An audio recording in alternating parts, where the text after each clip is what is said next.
The morning shift change at Kepler Station proceeded like clockwork until every alarm in the facility began screaming at once. Ambassador Korath of the Draknari delegation nearly dropped his ceremonial tea as the station's gravity generators fluctuated wildly. Emergency lights bathed the diplomatic quarter in angry red, while automated voices announced gravitational anomalies detected throughout the system. In the central command center, Station Director Yex frantically reviewed the incoming data streams. His forearms moved across multiple control panels while his compound eyes processed readings that made no sense. Something massive had just dropped out of hyperspace at the edge of the Altara system, but the gravitational signature was impossible. No known vessel could generate such distortions in spacetime. The Lumina representative, Ambassador Glow, floated anxiously in her containment suit as the station's sensors struggled to lock onto whatever had arrived. Her ethereal form pulsed with concerned blue light as she communicated telepathically with her ship in orbit. Even the normally stoic Goliath delegate Rockspeaker Granite showed signs of agitation as his massive, stone-like body shifted uncomfortably in the reinforced diplomatic chair. 3 sectors away, the object continued its slow drift toward the inner system. Initial scans suggested it measured 12 kilometers in length and 4 kilometers in width, dwarfing even the largest known capital ships. Its hull appeared to be constructed from unknown alloys that scattered sensor beams like light through crystal. Most disturbing of all, it maintained perfect trajectory control despite showing no visible propulsion systems. Fleet Admiral Voss of the Draknari Navy received the alert while reviewing trade negotiations in his private quarters aboard the battleship. Ion Scale, his reptilian features twisted into a scowl as he processed the tactical implications. Something that large could carry enough firepower to sterilize entire worlds. Yet, it had appeared without warning in one of the most heavily monitored systems in Council space. The emergency session convened within 30 minutes of the arrival, with representatives from dozen species gathering in the station's crisis center. Hive Speaker 12 clicked nervously as tactical displays showed the object's projected course, while the crystalline shard delegates resonated with harmonic frequencies that suggested deep concern. Even the usually confident void swimmers appeared agitated as their environmental suits clouded with stress chemicals. Director Yex activated the main display screen, showing long-range imaging of the mysterious vessel. The assembled delegates fell silent as they observed its impossible dimensions. Weapon arrays lined its hull like geometric patterns, each individual battery larger than most frigates. Docking bays dotted its surface, their openings wide enough to accommodate entire squadrons.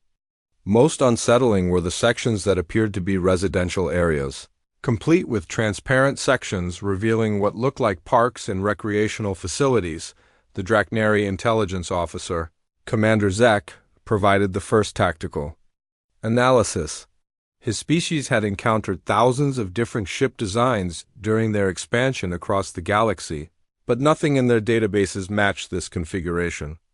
The vessel's power output readings suggested fusion reactors operating at theoretical maximum efficiency, while its structural integrity fields maintained perfect cohesion despite its massive size. Ambassador Glow shared troubling information gathered by Lumina deep space monitors. The object had not emerged from any known hyperspace lane, instead materializing from a coordinate that should have contained empty void. Its arrival signature suggested technology far beyond current galactic standards, possibly indicating an entirely unknown civilization with capabilities that surpassed Council understanding. As the hours passed, more details emerged about the mysterious vessel. Enhanced imaging revealed script markings along its hull, written in characters that no linguistic database could identify. The only recognizable element was a series of symbols that appeared to spell UES defiance in what looked like ancient Earth script, though such identification seemed impossible given humanity's presumed extinction 3 centuries earlier. The object maintained radio silence, despite repeated communication attempts across all known frequencies.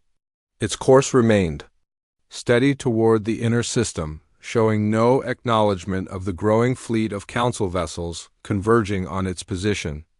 Most concerning was its apparent indifference to the military response, as if the dozens of warships surrounding it posed no threat whatsoever.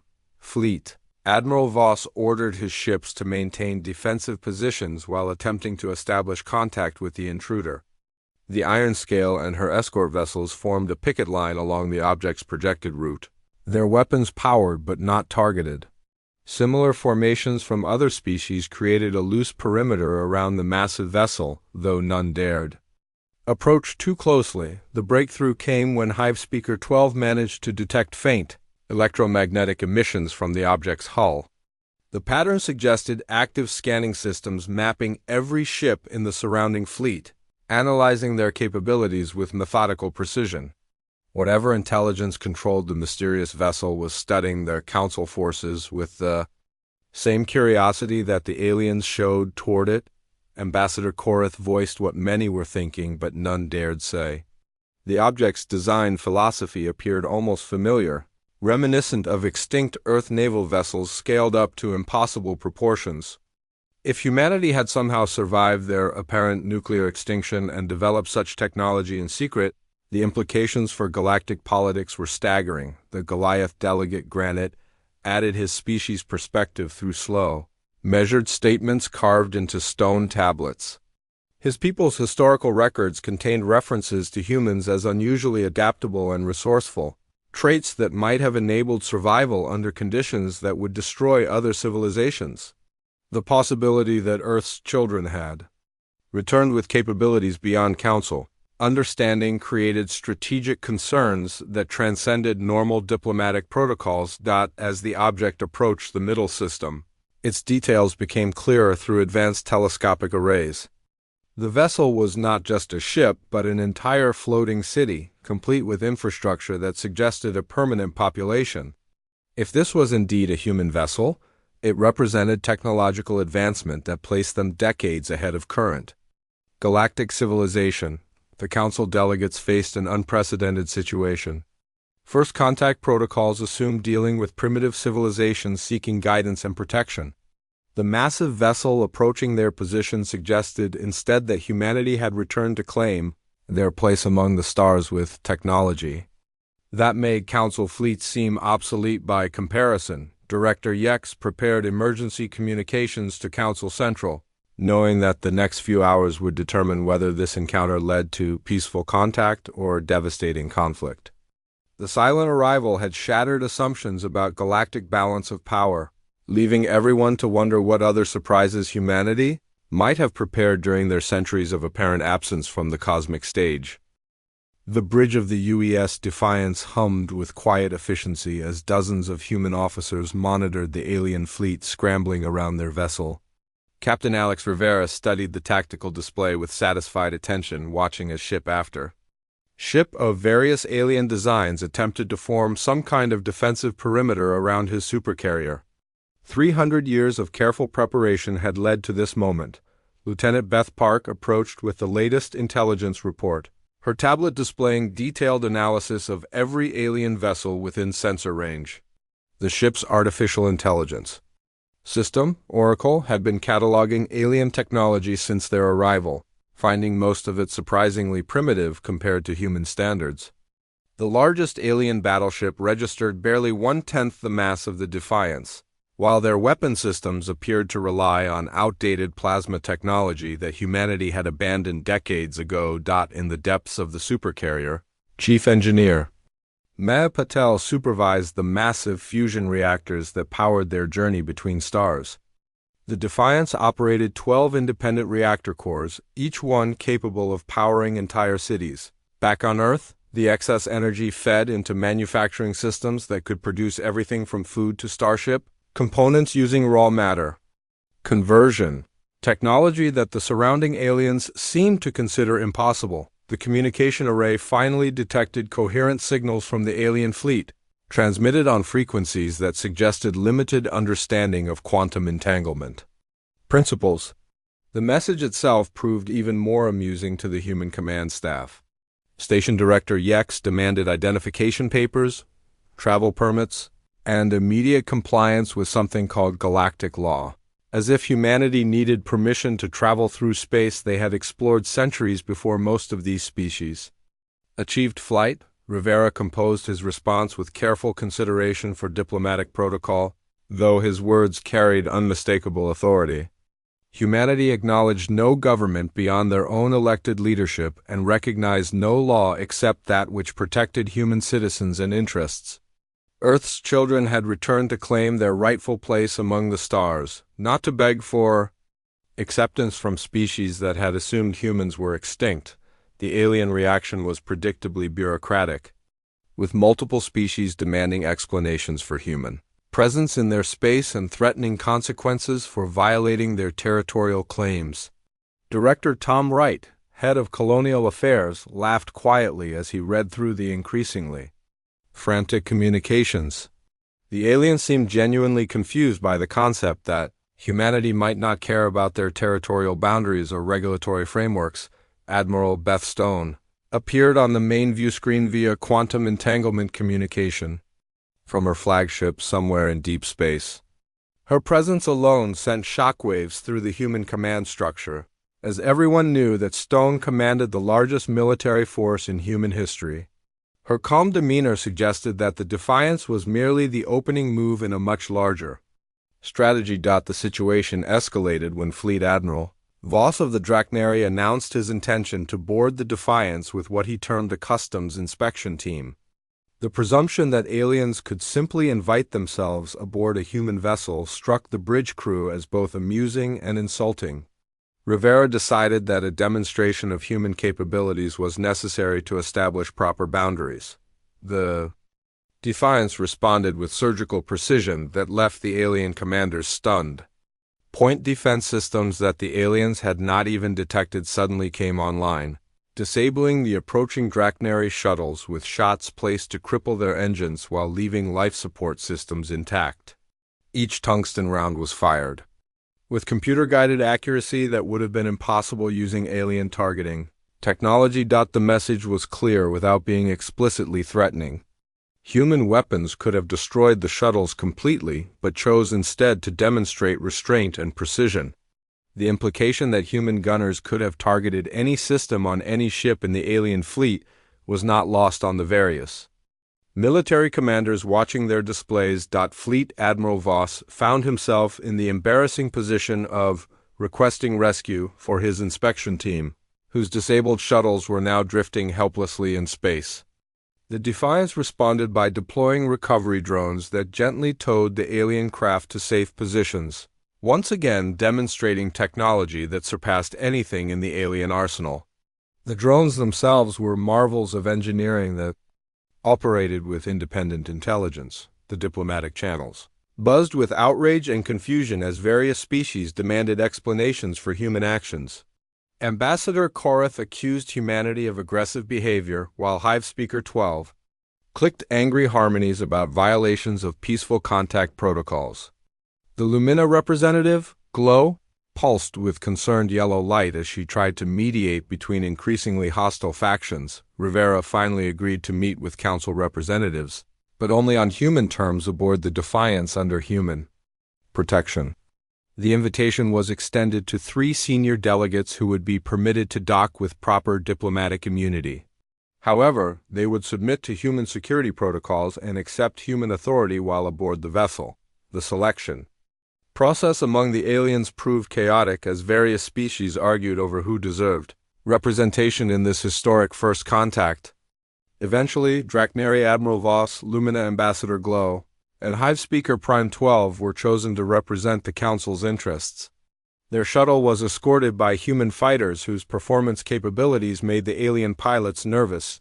Chief Medical Officer Diana Ross prepared the diplomatic quarters while ensuring that human biological security remained intact. The aliens would be provided with appropriate atmospheric conditions for their species, but they would also be monitored constantly to prevent any potential contamination or intelligence gathering that might compromise human operations. The Defiance's internal communications system carried news of the impending alien visit to the ship's civilian population. Over 500,000 humans lived aboard the Supercarrier, including families, researchers, engineers, and support personnel who had never seen their homeworld. For many of them, the arriving aliens would be their first encounter with non-human intelligence. In the meantime, Oracle continued analyzing alien communications and technology, building detailed profiles of every species represented in the surrounding fleet. The artificial intelligence system had already identified 17 different methods for disabling alien vessels without causing casualties, information that would prove valuable if peaceful negotiations failed to produce acceptable results. As the alien shuttle approached the Defiance's docking bay, Rivera reflected on humanity's long journey from near extinction to technological dominance. The species surrounding his ship represented civilizations that had written off humanity as a failed experiment, never imagining that Earth's children would return with capabilities that surpassed their combined achievements. The next few hours would determine whether humanity's return to galactic civilization would proceed through cooperation or domination. Rivera preferred diplomatic solutions, but the Defiance carried enough firepower to enforce human interests if necessary. Either way, the galaxy was about to discover that humanity had not merely survived their centuries of isolation, but had used that time to become something far more dangerous than anyone could have imagined. The diplomatic shuttle carrying Admiral Voss, Ambassador Glow, and Hivespeaker Prime 12 approached the Defiance's docking bay with nervous anticipation. None of the three aliens had ever seen anything like the massive human vessel, whose surface details became more impressive as they drew closer. What they had initially mistaken for weapon emplacements were revealed to be entire industrial complexes built into the ship's hull structure. Commander Lisa Park guided the alien delegates through the airlock with professional courtesy, though. Her casual confidence suggested that armed humans posed no threat to anyone aboard their own vessel. The airlock itself was larger than most alien ship bridges, constructed from materials that felt both familiar and impossibly advanced to the visiting delegates. Everything radiated the kind of engineering precision that spoke of centuries of refinement. Admiral Voss struggled to maintain his composure as they entered the Defiance's main corridors. The passages were wider than the primary thoroughfares on most space stations, with ceilings high enough to accommodate his species. Full height while still leaving room for various human equipment and transportation systems, gravity remained perfectly stable at what felt like optimal levels for all three alien physiologies. The first shock came when they encountered human civilians going about their daily routines. Children played in areas that looked like parks, complete with real trees and flowing water, features that should have been impossible aboard any spacecraft. Elderly humans sat on benches reading physical books, while younger adults engaged in recreational activities that suggested a permanent community rather than a military vessel. Ambassador Glow's ethereal form pulsed with amazement as they passed through what appeared to be a commercial district. Human merchants operated shops selling goods that ranged from practical items to luxury products, while restaurants served food grown in the ship's agricultural sections. The Lumina delegate had visited hundreds of space stations throughout the galaxy, but none had achieved this level of self-sufficiency. Hivespeaker 12 clicked with fascination as they observed human manufacturing areas through transparent aluminum windows. Automated systems produced materials using what appeared to be matter conversion technology, transforming raw elements into finished products without the massive industrial infrastructure that such processes normally required. His species prided themselves on efficiency, but this surpassed anything in Hive databases. Chief Engineer Maya Patel joined the tour at the industrial sector, casually mentioning that the Defiance represented only a medium-sized vessel in humanity's current fleet. Her explanation of the ship's capabilities was delivered with the same tone someone might use to describe weather conditions, as if matter conversion and artificial gravity were simply normal aspects of human technology. The manufacturing bays demonstrated capabilities that challenged everything the aliens understood about physics and engineering. Raw materials entered one end of the production line as basic elements, while finished goods emerged from the other end as complex devices ready for immediate use. The entire process operated with minimal human supervision, controlled by artificial intelligence systems that responded to voice commands. Admiral Voss asked pointed questions about the ship's defensive capabilities, receiving answers that made his scales pale with concern. The Defiance carried enough munitions to supply entire fleets, manufactured on demand using the same matter conversion systems that produce civilian goods. More importantly, the ship could produce additional weapon systems and defensive equipment during combat operations. The residential areas proved equally impressive, with quarters that ranged from simple accommodations for junior personnel to elaborate suites for families and senior officers. Each section maintained its own life support systems, creating redundancy that would allow the ship to continue operating even if major sections were damaged or destroyed during combat operations. Ambassador Glow observed human children attending classes in educational facilities that rivaled the best universities on Council worlds. The curriculum included subjects that her species considered advanced theoretical concepts, yet these young humans discussed quantum mechanics and stellar engineering as naturally as alien children might talk about games or entertainment. The formal meeting took place in a conference room, whose viewing windows offered clear sight of the alien fleets surrounding the Defiance. The room itself was designed to accommodate multiple species, with adjustable atmospheric conditions and seating arrangements that suggested extensive experience with alien physiology. Most impressive were the holographic displays that showed real-time tactical information about every ship within sensor range. Rivera was joined by Director Tom Wright and Fleet Admiral Beth Stone, who participated via hologram from her undisclosed location. Stone's presence immediately elevated the importance of the meeting, as her reputation preceded her even among alien intelligence services. Her calm demeanor suggested that humanity was negotiating from a position of overwhelming strength rather than seeking acceptance or approval. The human proposal was straightforward and non-negotiable. Humanity sought formal recognition as a sovereign power with full trading rights throughout Council space. They would respect existing territorial boundaries where convenient but reserve the right to establish colonies and mining operations in unclaimed systems. Most importantly, human vessels would travel wherever they pleased without interference. The aliens struggled to maintain diplomatic protocol as the true scope of human advancement became clear. Admiral Stone's hologram casually mentioned that 17 other human supercarriers were currently deployed throughout Council space, conducting detailed surveys of military installations and trade routes. The implication was obvious: humanity had been watching and learning while the galaxy assumed they were extinct.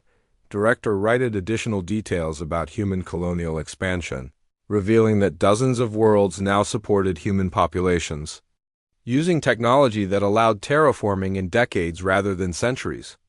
The colonies were fully self-sufficient and defended by orbital installations that could repel any conceivable attack using weapons, based on principles that alien science considered theoretical. Hive Speaker 12 asked about human intentions regarding existing galactic civilization, receiving assurances that humanity preferred peaceful coexistence to conquest. However, Stone made it clear that human interests would be protected by whatever means necessary, and that humanity's patience with alien bureaucracy was limited.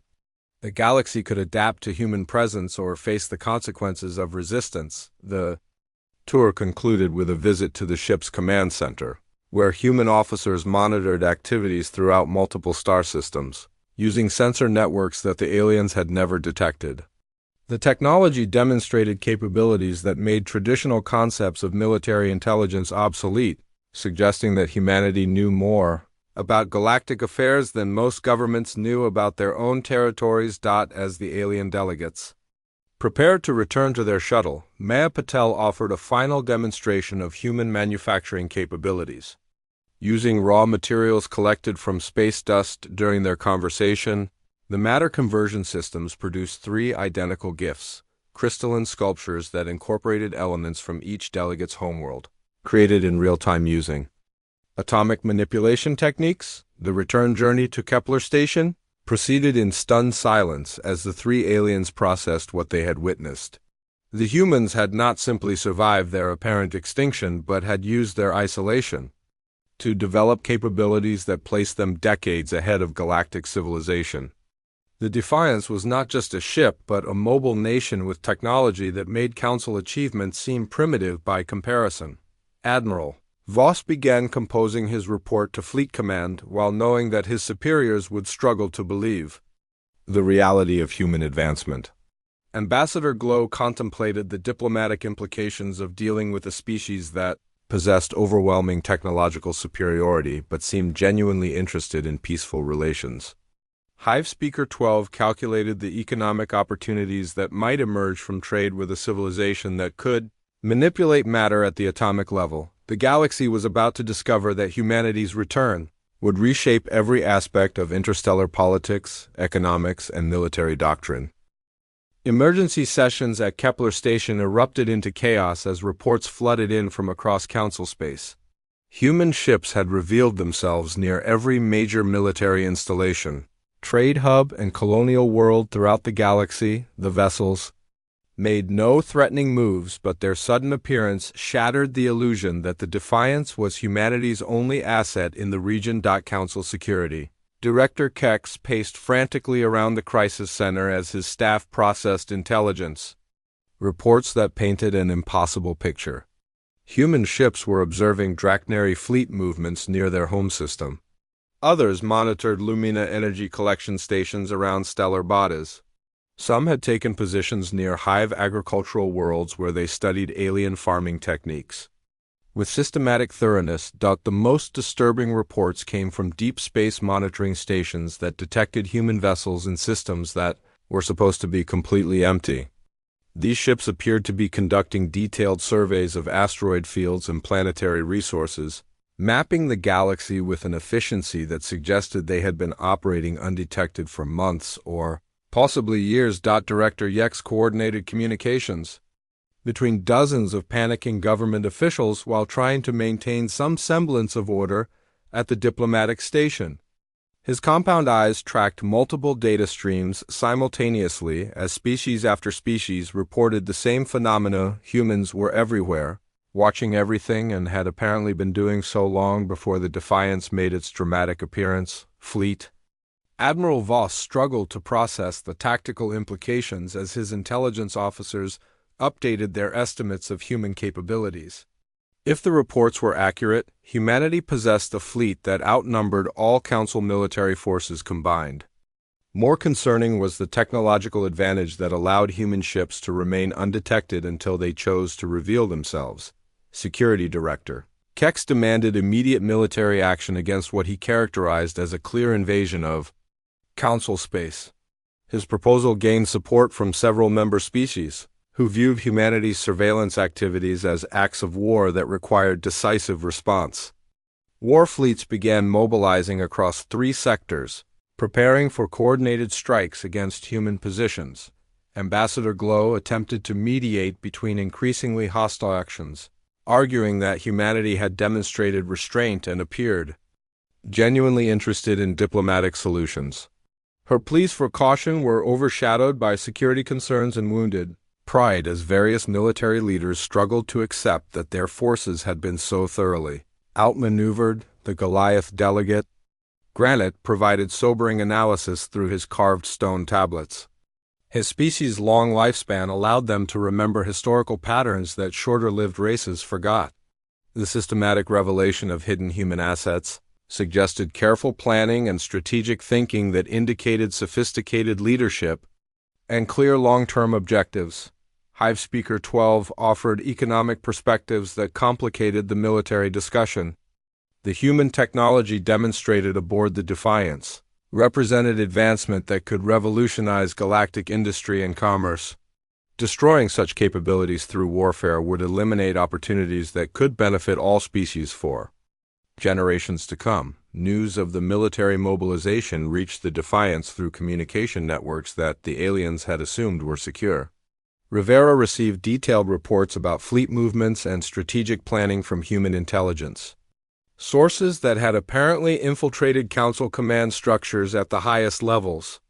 The extent of human information gathering was almost as impressive as their technological capabilities. Admiral Stone's hologram appeared in the Defiance's command center with updated orders from Earth Colonial Command.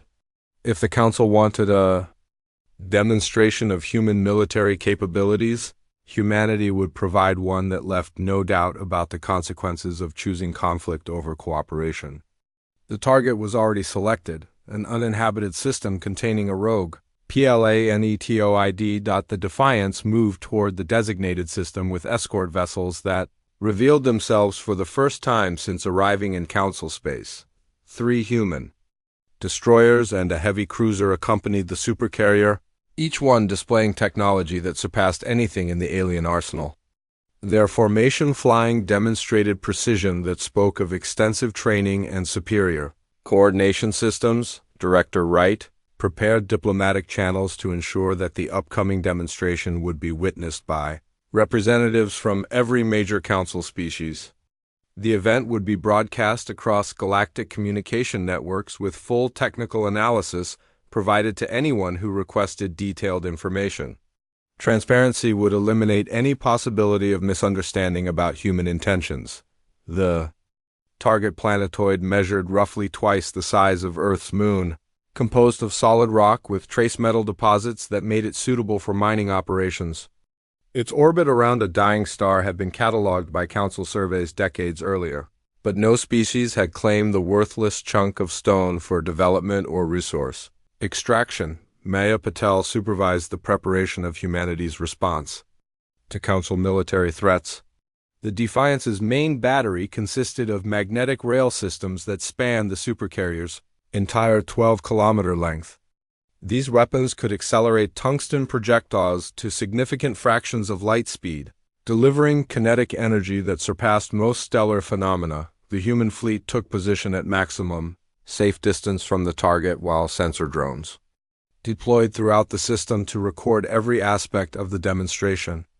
Admiral Stone wanted complete documentation of human capabilities to ensure that Council leadership understood exactly what they were contemplating when they chose military action over diplomacy. Rivera personally oversaw the targeting calculations.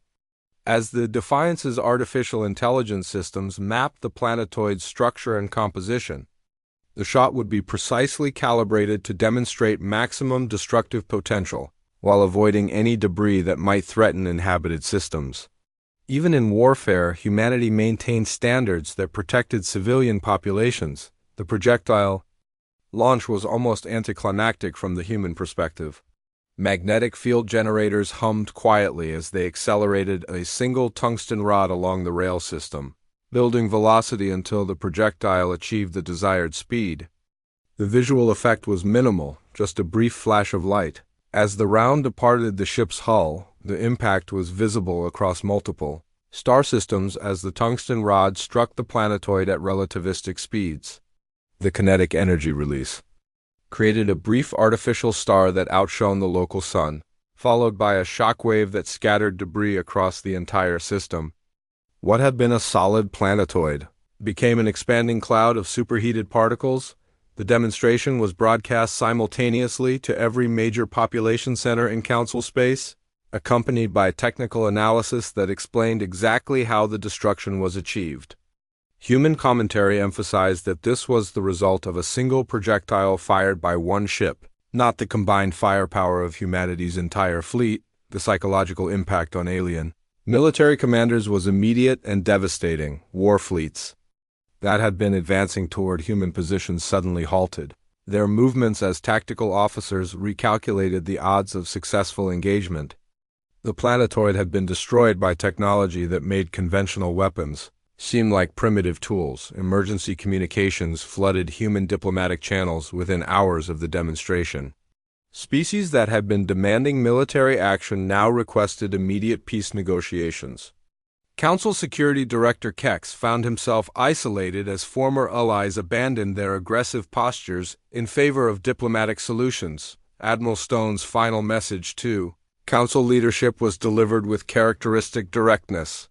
Humanity preferred peaceful coexistence and mutually beneficial trade relationships, but they were prepared to defend themselves if forced to do so.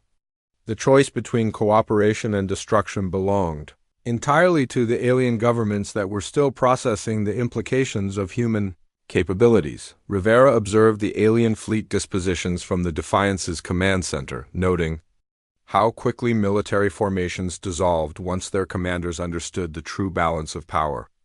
The demonstration had achieved its intended purpose, establishing humanity's position as the dominant military force in the galaxy while leaving room for diplomatic solutions. The rogue planetoid's destruction entered galactic legend within days. Transmitted across communication networks by species that wanted to ensure their neighbors understood the new reality, humanity had returned to the cosmic stage with technology that made resistance futile and conquest unnecessary. The galaxy would adapt to human leadership or face consequences that no civilization could survive. The Treaty of Kepler was signed in the same conference room where alien delegates had first boarded the Defiance, but the atmosphere had changed completely since those initial negotiations. Representatives from every major council species attended the ceremony. Their attitudes transformed from suspicious hostility to nervous respect for humanity's demonstrated capabilities. Director Tom Wright established Earth's first official embassy aboard Kepler Station, a modest facility that deliberately understated humanity's true influence in galactic affairs. The embassy staff consisted of just 12 humans, but their access to advanced communication systems allowed them to coordinate with colonial governments. Across dozens of star systems in real time, trade agreements began flowing within days of the treaty signing as alien species competed for access to human technology and manufacturing capabilities. The Drachneri requested advanced metallurgy techniques that could improve their shipbuilding industry. Lumina energy collectors wanted fusion reactor designs that operated at theoretical maximum efficiency. Hive agricultural specialists sought biological enhancement systems that could increase crop yields. Ambassador Glow served as primary liaison between council governments and human diplomatic representatives, finding herself overwhelmed by the volume of requests for technological cooperation. Every species wanted something from humanity, but few understood the complexity of integrating advanced systems into their existing infrastructure without causing economic disruption. The first cultural exchange programs revealed uncomfortable differences between human and alien social standards. Several council species still practiced forms of slavery that humans found morally reprehensible, while others engaged in ritual warfare that treated civilian casualties as acceptable economic costs. Humanity's insistence on universal rights and humanitarian principles created tension in diplomatic circles. Chief Engineer Maya Patel supervised the construction of humanity's first civilian trading posts in council space, using matter conversion technology to build complete facilities in days rather than the years that traditional construction methods required. The speed and efficiency of human engineering impressed alien observers, while demonstrating capabilities that went far beyond military applications. Captain Alex Rivera found himself appointed as humanity's senior military advisor to the Council, a role that required delicate balance between cooperation and maintaining human strategic advantages. His recommendations for improving alien defensive capabilities were carefully crafted to enhance their security without compromising humanity's technological superiority. The integration process revealed that many alien species had stagnated technologically. After achieving interstellar travel, becoming complacent about scientific advancement once they secured their basic survival needs. Humanity's continued innovation during their centuries of isolation had created knowledge gaps that would take decades for alien civilizations to bridge through normal research. Admiral Beth Stone established the Human Colonial Defense Fleet with bases strategically positioned throughout Council space. Officially described as peacekeeping forces but clearly designed to project human power wherever necessary. Her ships maintained constant patrols along major trade routes while conducting detailed surveys of strategic resources. Economic disruption became inevitable as human manufacturing capabilities undermined traditional alien industries. Species that had built their economies around resource extraction found themselves competing with matter conversion systems that could produce superior materials from common elements. The transition created unemployment and political instability in several sectors. Director Wright negotiated carefully structured trade agreements that provided economic benefits to alien species, while ensuring human technological advantages remained secure. The agreements included provisions for technology transfer programs that would gradually introduce advanced systems without overwhelming existing social structures.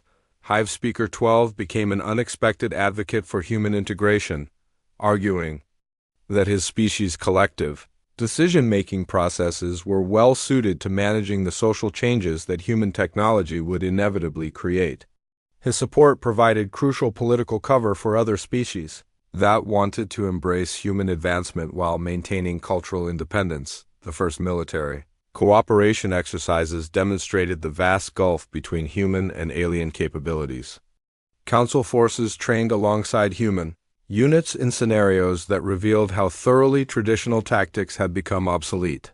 The exercises were designed as educational programs, but they served as continuing reminders of humanity's overwhelming strategic advantages. Intelligence reports reaching Admiral Stone painted a troubling picture of alien governments secretly plotting to undermine human influence through political manipulation and economic pressure. Several species were attempting to form coalitions that might collectively challenge human dominance.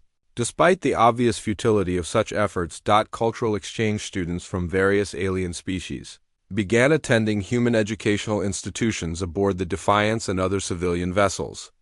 These programs provided aliens with direct exposure to human society while allowing humanity to better understand the perspectives and capabilities of their new neighbors. The Lumina developed particularly strong relationships with human scientists, finding common ground in their shared fascination with energy manipulation and stellar engineering.